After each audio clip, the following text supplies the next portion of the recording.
Hello, my name is John Hartman. I'm the Planning and Development Director for the City of Elizabethton, Tennessee. I want to thank you for taking some time out of your day today to learn about the Central Business Improvement District we're proposing for Downtown Elizabethton. We believe that a Central Business Improvement District will help improve Downtown Elizabethton and make it a destination for new businesses and residents. Let's get started. You can see from this slide that this is a specific area that typically we would commonly call our downtown area.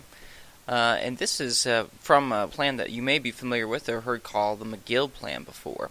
After their analysis, this is an area that they have determined to be an actual core area of business. And this is the district that we would concentrate on for forming a Central Business Improvement District.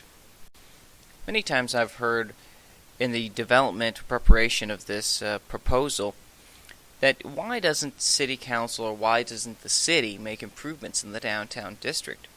Well, there are about three major reasons why. One of them, of course, being limited city funding. City Council is tasked with the difficult challenge of determining where the limited amount of property tax and sales tax revenues can actually be distributed in the city. And these property taxes and city taxes must be distributed equally among the city, and it can be difficult for a city council to actually focus on one specific area to dedicate a majority of the tax revenues. The second item is the growing need for buildings and infrastructure improvements within the downtown area. There are definitely needs for building and infrastructure improvements. Unfortunately, City Council, of course, and city government cannot go in and actually perform any kind of improvements on the buildings themselves. The infrastructure as well is something that is limited and it will cost a lot of money, and City Council has to be careful not to dedicate a lot of tax dollars to helping those building and infrastructure improvements and investing a lot in the downtown when there are other needs such as repairing streets, repairing sidewalks, repairing infrastructure citywide. This is an area where the CBID can step in and be able to help fund some of these building improvements and infrastructure improvements as well. The third thing that limits really improvements to the downtown area is the priority of downtown improvements. Again, kind of relating back to the first item of limited city funding, Council has the difficult task of prioritizing. Do we want to do downtown improvements, or do we want to pave streets all over the city? Do we want to do downtown improvements, or do we want to focus on improving our sidewalks and repairing water lines and sewer lines and things of that nature?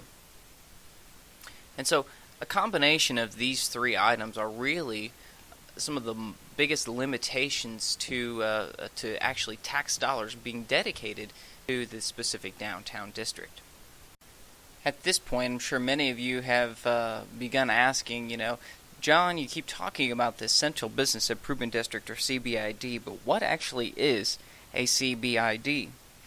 A Central Business Improvement District is a specific district with an emphasis on improving and attracting new businesses.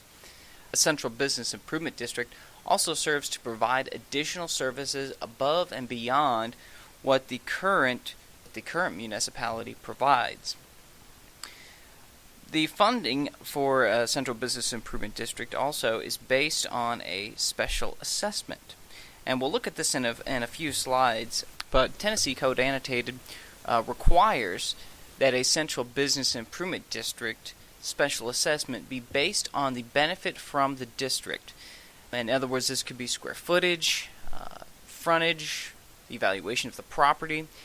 Basically, the premise of this is that the property owners will receive a benefit of having a Central Business Improvement District, and the Central Business Improvement District will make specific improvements to that area that we talked about earlier on the two previous slides about that downtown district or the Central Business Improvement District. And those benefits that will be received by the property owners will increase the property value of those properties. And therefore, with that in mind, much as your taxes are assessed, which are based on the benefit you receive from the municipality, the special assessment of the CBID be based on your benefits from the specific district. And like I said, we'll look at a couple examples of this in a few slides. Now that we know what a CBID is, let's take a look at some of the benefits that a CBID can provide for the downtown area. Some of the benefits include to help prevent deterioration of downtowns. And basically the whole point of that is to help keep the property values up instead of having them deteriorate. One of the other aspects is to help modernize the central business districts. And this comes down to additional infrastructure that may be needed. For example, if fiber optics would be needed in order to recruit a business to the downtown area, this is something that the CBID could specifically say, yes, we want to target, we want to look at this and add fiber optics in order to recruit these businesses and increase the profitability of our current businesses within the district. The last aspect to look at here is the collective collaboration of businesses and property owners. We've all heard the saying, four strands are stronger than one, and this applies to the downtown as well. Collective collaboration of the various businesses and the property owners within the downtown, bringing together small amounts of additional special assessment in order to benefit the larger district, all will help play an active and productive role in making sure that the downtown stays intact and sees some improvements as well. Now that we know what a Central Business Improvement District is and what are some of the benefits of a Central Improvement District, let's take a look at how the special assessments work within a Central Business Improvement District, or CBID, and get kind of a concrete example of one of the scenarios in which it might work here in Elizabethton. So in this example, you can see that we're looking at the block between East Elk Avenue and East F Street, Armed Forces Drive, and South Sycamore Street. There are approximately 17 buildings on this block, and we're going to kind of walk through two of the buildings as an example and then kind of give you a better idea of just what could be generated in this block alone. You can see from this slide that we're just looking at a couple examples of the dressing room and the Bonnie Kate.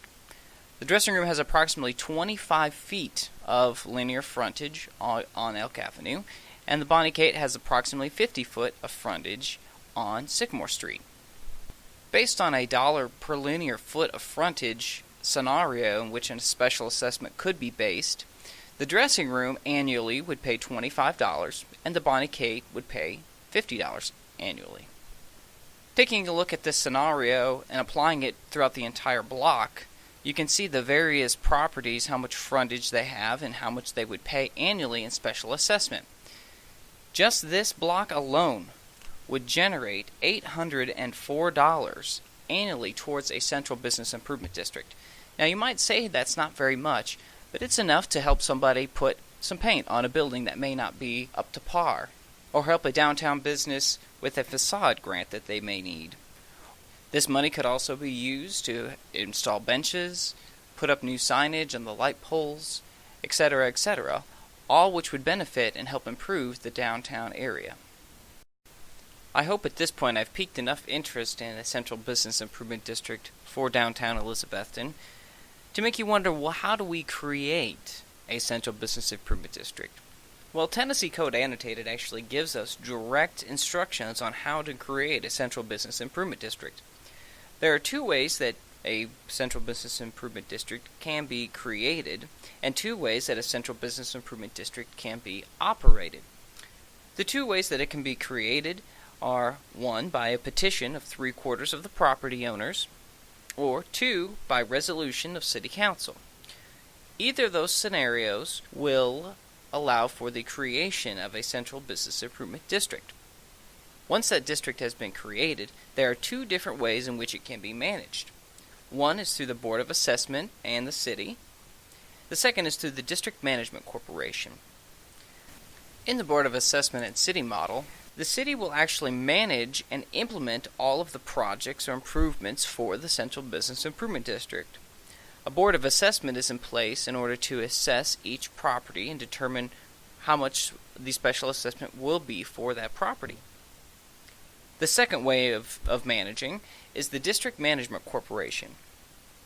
In this case, the DMC manages the projects and improvements in the district, as well as have powers such as purchasing, leasing, constructing, or maintaining property and parking facilities, advertising, business and residential recruitment, contracting with professional services, aesthetic improvements, and other municipal powers. At this point, the DMC really gets as much power as City Council wishes for them to have. The other thing is the City Council with the DMC will go and would actually set the property assessment for each of the properties in the district. Now let's take a look at a couple of case studies here locally that we can compare and see how they have proceeded with the Central Business Improvement District. One of the most popular ones in East Tennessee is the Downtown Knoxville case. Their CBID was formed in 1993, and they have developed the mission to enhance the downtown's existing assets and bring more people to downtown Knoxville to work, shop, live, and play. Downtown Knoxville used the District Management Corporation model, which, as we discussed on the last slide, means that they have sole management authority over the entire district and simply submits an annual budget to City Council for their approval. The Downtown Knoxville CBID offers development grants, event sponsorships, and actually manages the parking system in downtown Knoxville. So if you go to downtown Knoxville and pay for a parking garage or pay for a parking meter or anything, the money that you're paying to actually goes to the Central Business Improvement District. The Knoxville CBID District Management Corporation actually went as so far as to hire a director and marketing coordinator for their Central Business Improvement District. And the marketing coordinator markets the downtown, helps recruit new businesses, and sponsor events, and organizes events in the Central Business Improvement District in order to get those people to come downtown Knoxville to work, shop, live, and play. Another case study for us to look at is the Downtown Sevierville case. Downtown Sevierville's CBID was formed in 2004, and unlike Knoxville, they chose to have the city manage the entire district. As part of this project, they constructed a new event center, they're making road and transportation improvements, they're enhancing their streetscape, they also constructed a transit center and are managing their own parking within the downtown area. A goal of the Downtown Sevierville CBID is luring new businesses into the downtown area.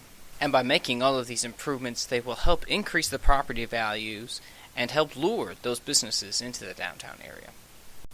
Now that we've looked at a few other communities, let's see what possibilities exist for a CBID in Elizabethton. First of all, one of the requirements is to have a plan of improvement. We actually already have this plan if this is acceptable to the downtown property owners. The existing plan is the 2008 Downtown Enhancement Plan by McGill & Associates. This is a comprehensive plan that looks at making a variety of improvements to roads, intersections, traffic flow, as well as streetscape improvements in the downtown area. The second component we need to look at is the assessment scenario. And applying the example we looked at earlier of $1 per linear foot, the coffee company, as you can see on the slide, would pay approximately $50 annually. The Bonnie Theater would pay about $50 annually. Carter County Bank would pay about $76 annually. City Market, $100 annually. Best Portraits, $33 annually. And just to kind of give you a comprehensive idea of what is the potential revenue here, Elk Avenue alone would bring in approximately $4,137 annually into the CBID for improvements within the downtown district.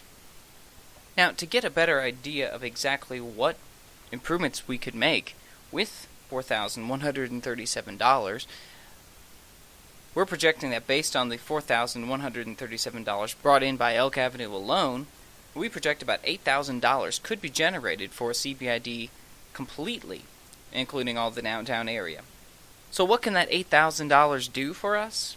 Well, it can do a lot. Let's take a look. Here's a picture from East Street that we're all familiar with. And this is a shot looking at what a CBID could do to this East Street streetscape. Let's take a look at that again. Before, after. You can see that the change is drastic. Can you tell what has changed? What has changed is we've added some trees, some canopies, a few lights, and the potential expense of this is not that much and could easily be attained and completed with $8,000 a year. I'm sure most of you probably have some more additional questions and comments that you would like to ask.